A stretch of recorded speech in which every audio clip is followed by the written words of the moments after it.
जय जगन्नाथ मो आचार्य ज्योतिर्विद अभय आगु को आसुची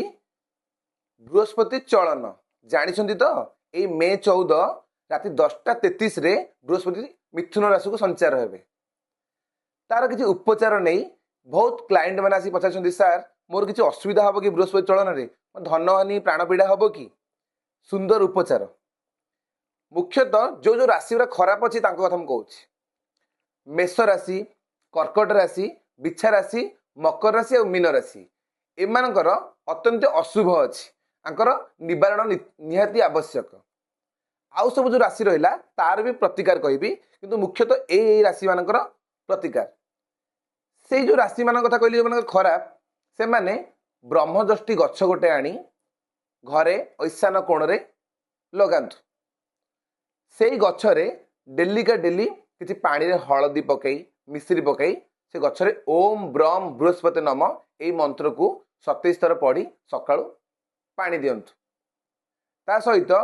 बृहस्पति ब्रह्मदृष्टि चेर बृहस्पति जंत्र निज देहरे धारण करंतु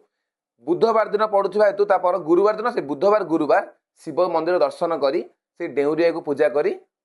गଳାରେ हौ डाहाण हाथ रे पुरुष होइतले डाहाण हाथ रे नारी होइतले बाम हस्त रे धारण करंतु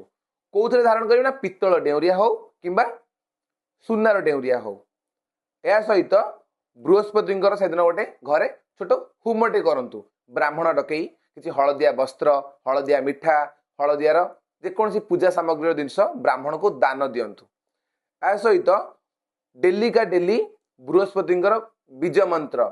कही पूर्व ओम ब्रह्म बृहस्पति नम ठाकुर घरे सकाळे 108 पठन करंतु आउ सब राशि रहा जो 12टा राशि समस्त जोटा दरकार से 12टा राशि प्रति गुरुवार दिन शिव मंदिर दर्शन सहित बामन दर्शन विष्णु मंदिर दर्शन से दिन ठारू 27 दिन हो 7 दिन हो 21 दिन हो वृषभ स्नान जल हो किंबा